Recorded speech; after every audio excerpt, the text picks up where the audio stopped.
Diddy is getting ready for his sentencing, and there are a lot of people that are coming to his defense. You know, they make family members come and make these pleas that say, hey, Diddy's such a good person. And I think his mother made a plea like, hey, I'm 85 years old. I only got a few years possibly to live.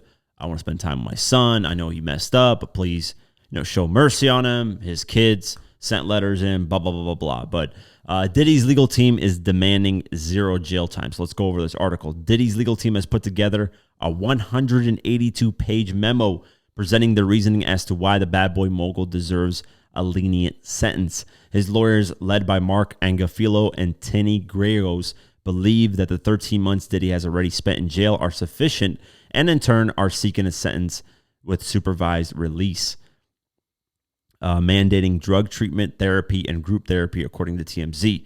A jury found him guilty on 2 counts of transportation to engage in prostitution in his high-profile criminal trial back in July. It is only just and fair sentence that could be imposed. Mr. Combs' near 13 months in prison has been life-changing, productive, and a testament to his desire to return to his family and community and led with the best life possible, his lawyers state, as caught by the people. He has taken the time to achieve necessary rehabilitation from day one at the MDC, including getting clean of all substances. From there, they cite his past drug use like everyday addict. His behavior while on painkillers was erratic and unpredictable, and often the reason behind any assaults discussed at the trial. He has served over a year in one of the most notorious jails in America, yet has made the most of that punishment. The lawyers continue.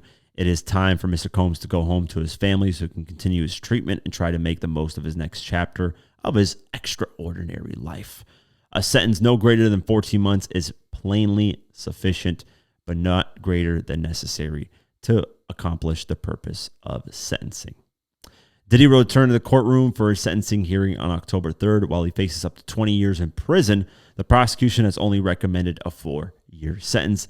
Despite his conviction, the jury also found him not guilty of the more serious charges of sex trafficking and racketeering. Bam. Like I said, I think he is going to get out. He's going to get time served. They're probably going to put him on some probation or whatever, and that's it. These guys are really, really rich. They find ways to get out. If he does serve any type of time, it'll probably be a year max, maybe towards the end of this year, probably. So he has a sentencing on October 3rd. They'll probably say, hey, January, you're out. So he's going to have another 3 months maybe to serve. And then I think that's what's going to happen. It's not going to be, if he does get sentenced, it's definitely not going to be 4 years. I don't see 4 years happening. I see max a year. It's either a year or he gets time served. And I think they're probably going to lean more towards time served.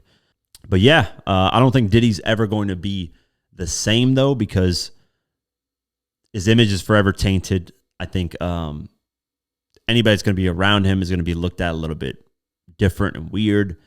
All those parties that he's had, they're finished from what I understand, at least. There's not going to be those Rock Nation brunches where Jay-Z and Diddy walk out like they're kings or whatever and, toast to whatever. Diddy's kind of already...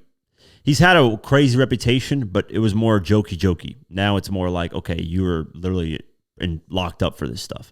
I know there was a lot of trolling jokes about Diddy years ago, about him being fruity, about him, doing weird things and rumors of him killing Tupac and all this crazy stuff. But with the, sexual assault stuff and all that, it definitely cemented a lot of stuff, especially the domestic violence thing. I mean, that's clear as day. Him putting his hands on Cassidy, there's no debate that if he did that or not. But yeah, we'll see what happens moving forward.